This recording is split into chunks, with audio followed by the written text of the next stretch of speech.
Oi pessoal, tudo bem com vocês? Eu estou aqui fazendo a gravação do PET, tá bom? Estou aqui no meio da mata, tá ok? Porque lá perto de casa lá tá tendo uma obra, lá tá muito barulhenta lá, o pessoal tá tirando umas terras lá e não tá dando pra gravar não. Aí eu vim me esconder aqui, tá bom? E fazer esse vídeo pra vocês, olha pra você ver.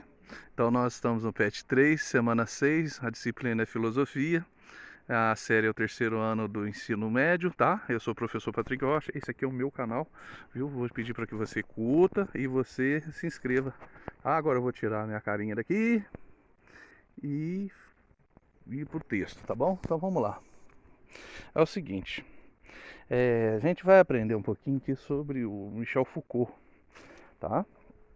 A visão dele de micropoder, de poderes, tá ok? O poder. Então, gente, o Michel Foucault, ele nasceu na França, ele buscou explicar as zonas culturais e institucionais que influenciam diretamente nas atividades e nos pensamentos cotidianos das pessoas. Produziu uma crítica histórica da modernidade, na qual a ideia-chave é o poder, tá certo? Um dos principais pensadores da pós-modernidade foi o filósofo francês Michel Foucault, que centrou sua investigação em temas como certas instituições sociais, notadamente as educativas, as psiquiátricas, as carcerárias. A sexualidade também foi um dos seus temas e principalmente o poder. De acordo com Foucault, as sociedades modernas apresentaram uma nova organização do poder que se desenvolveu a partir do século XVIII. Nessa organização, o poder não se concentra apenas no setor político e em suas formas de representação, mas está disseminado pelos vários âmbitos da vida social. Para esse filósofo, o poder fragmenta-se em micropoderes e tornou-se muito mais eficaz. Em seu livro Microfísica do Poder, ele diz o seguinte: por dominação, eu não entendo o fato de uma dominação global ou de uma dominação global sobre os outros, entendeu? Ou de um grupo sobre o outro, mas as múltiplas formas de dominação que se podem exercer na sociedade. Assim, sem se deter apenas o macro-poder concentrado no Estado, Foucault analisou esses micropoderes que se espalham pelas mais diversas instituições da vida social. Isto é, os poderes exercidos por uma rede imensa de pessoas que interiorizam e cumprem as normas estabelecidas pela disciplina social, como pais, porteiros, enfermeiros, professores, secretárias, guardas, fiscais, etc. Tá bom? Adotando essa perspectiva de análise, conhecida como microfísica do poder, ele afirma que o poder está em toda parte, não porque englobe tudo, e sim porque provém de todos os lugares. Na vida cotidiana, segundo o filósofo, esbarramos mais com os guardiões dos micropoderes, os pequenos donos dos poderes periféricos, do que com os detentores dos macropoderes. Seu objetivo como filósofo foi o colocar à mostra estruturas veladas de poder, tendo Nietzsche como inspiração, tanto quanto Foucault afirmou a relação entre saber e poder. Vivemos em uma sociedade que, em grande parte, marcha ao compasso da verdade, ou seja, que produz e faz circular discursos que funcionam como verdade, que passam tal e que detêm, por esse motivo, poderes específicos. A origem do poder. Foucault também desenvolveu seu método de pesquisa à maneira de uma genealogia, inspirada em Nietzsche.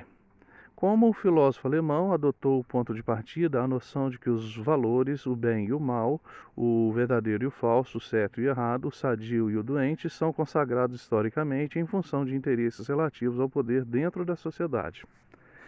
Em outras palavras, a definição do que é bom, verdadeiro ou sadio depende das instâncias nas quais o poder se encontra. Na visão de Foucault, esse poder não seria essencialmente de repressão ou de censura, mas antes um poder criador, no sentido de que produz a realidade e seus conceitos. Em seu livro Vigiar e Punir, uma genealogia do poder, ele explica esse seu entendimento do que é o poder. Ele diz o seguinte: é preciso cessar de sempre descrever os efeitos do poder em termos negativos. Ele exclui, reprime, recalca, censura, discrimina, mascara, esconde. Na verdade, o poder produz o real, produz os domínios de objetos e os rituais de verdade. Ok? Na mesma obra, Foucault acompanha a evolução dos mecanismos de controle social e de punição, que se tornaram cada vez menos visíveis e mais racionalizados. Caracteriza a sociedade contemporânea como uma sociedade disciplinar, na qual prevalece a produção de práticas disciplinares de vigilância e controles constantes, que se estendem a todos os âmbitos da vida dos indivíduos. Uma das formas mais eficientes dessa vigilância e disciplina se dá, no seu entender, por meio dos discursos e práticas científicas, aparentemente neutras e racionais, que procuram normatizar o comportamento dos indivíduos. Exemplo disso seria o tratamento científico dado à sexualidade, no qual o comportamento sexual é normatizado por meio do convencimento racional dos indivíduos sobre os cuidados necessários à sua vida nesse âmbito. Desse modo, assumindo a face do saber, o poder, segundo Foucault, atinge os princípios em seu corpo, em seu comportamento e em seus sentimentos. Assim como o poder encontra-se em múltiplos espaços, a resistência a esse estado de coisas não caberia para o filósofo a um partido ou classe revolucionária, pois estes se dirigiam a um único foco de poder. Seria necessário, portanto, a ação de múltiplos pontos de resistência. Então, é o seguinte, gente. Quando ele fala, por exemplo, da microfísica do poder, ele está falando assim que o poder ele não está somente em uma organização ou uma pessoa.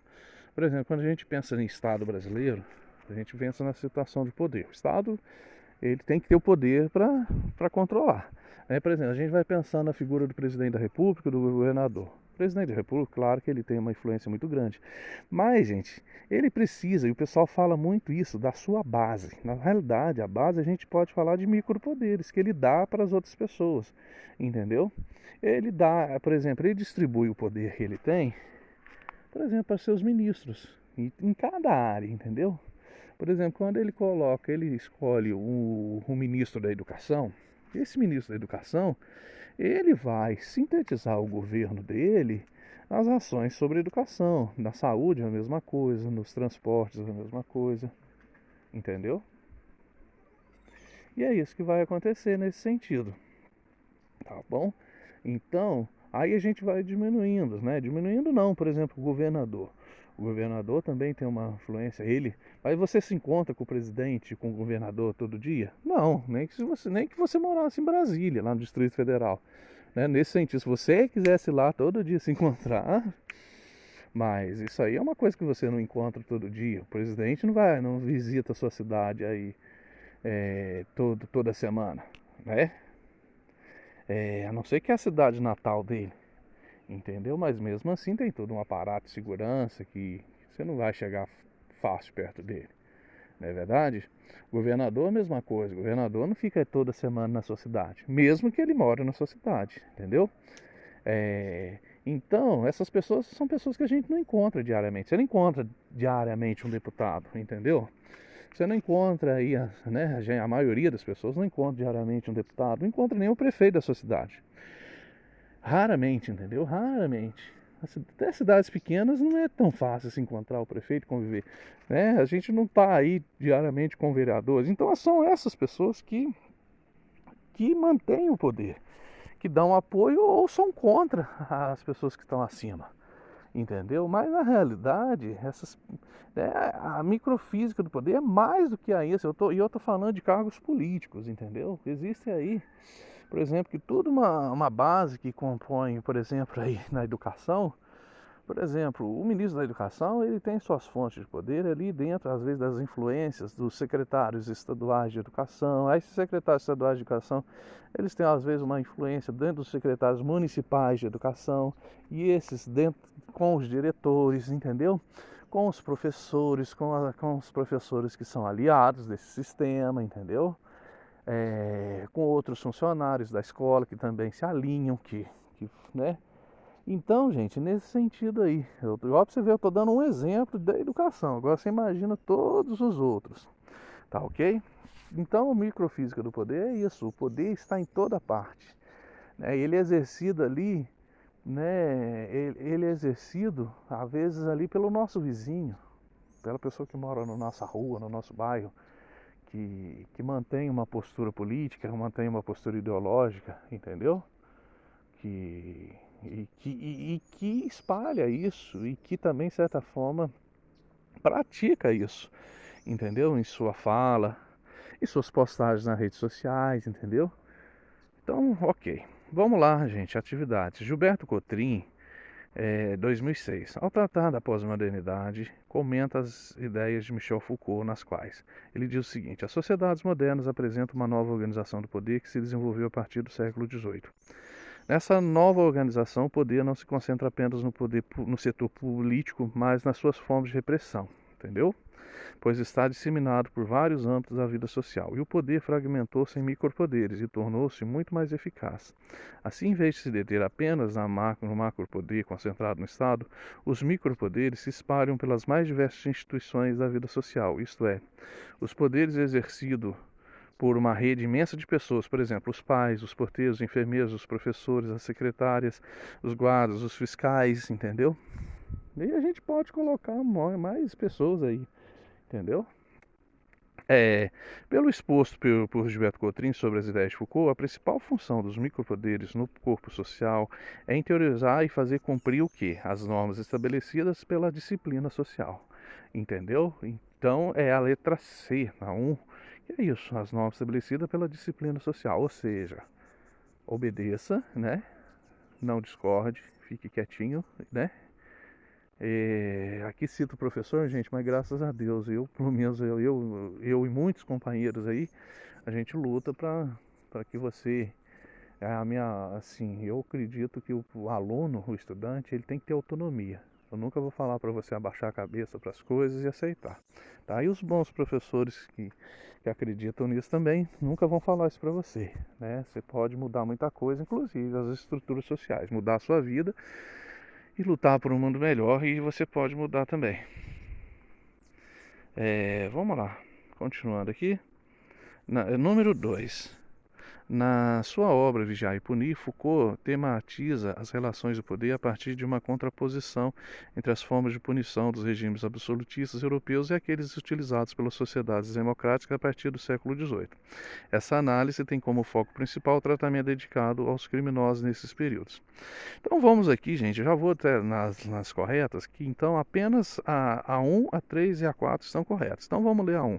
A 1 diz o seguinte: enquanto no direito monárquico o tratamento do criminoso era feito a partir do exercício da punição, nos regimes posteriores, no século XVIII, cria-se uma sociedade no qual o poder de vigilância é usado como mecanismo de disciplina. 3. Nos regimes marcados pelo suplício, todo ato criminoso é tratado como uma afronta ao poder do rei, que teria suplício como instrumento de exercício do poder que fora ofendido pelo crime.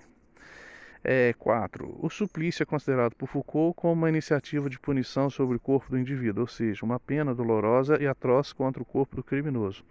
O grau da pena variava segundo o seu grau de delito. O suplício seria um grande espetáculo que pretendia mostrar aos demais o que ocorria com eles caso afrontasse o poder central.